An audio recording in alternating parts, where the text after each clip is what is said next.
Hey there.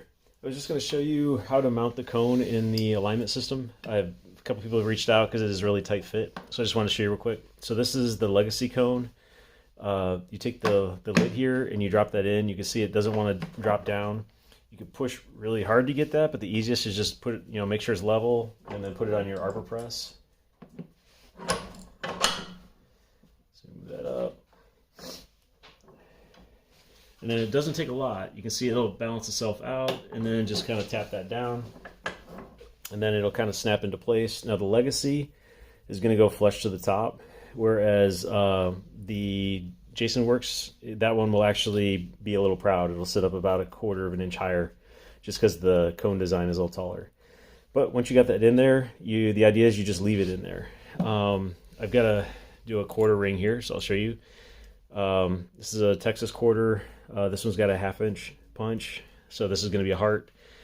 You can see the condensation is cold out here, but you just drop the die into the base, and then take that quarter, and I want to fold that down, and then you take the leveler cap. You want the one that is similar, as big, but not bigger than the coin that you want to level. So you can just kind of eyeball it there, but you can see that the medium one would work for that. So drop that in there. These edges align. So give it a couple quick taps like that, and then now you know that the quarter is level in there.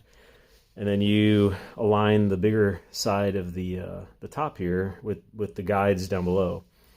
So just start sliding that in, and you can see at this point the cone is already touching, and then you've got the sandwich to work with. So I'm going to go ahead and rotate this up, and I'll show you pressing it. So we just go ahead and do that. I don't know if you can see that with the light, but get the light on there.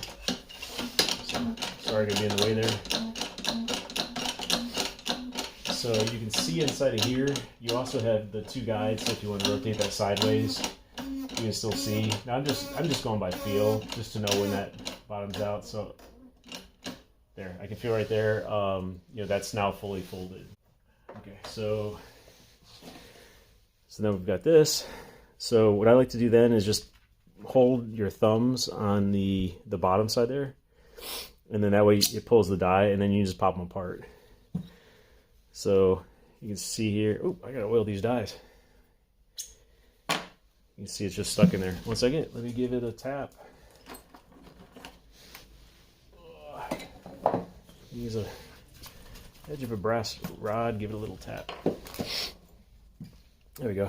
So you see you get nice even fold, and just not a lot of time. So the idea is you would just leave this cone in place, because it works for the various dies, all the way up to Morgan dollar, depending on the dies you've got.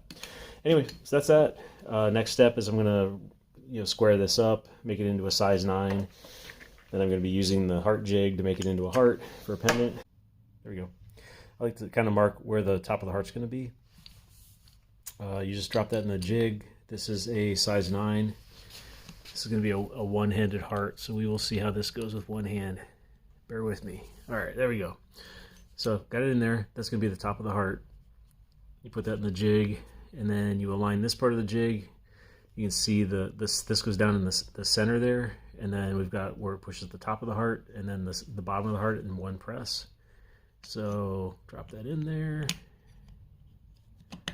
just like that. So now another guide there is there's a line on the base there to kind of show you where that is.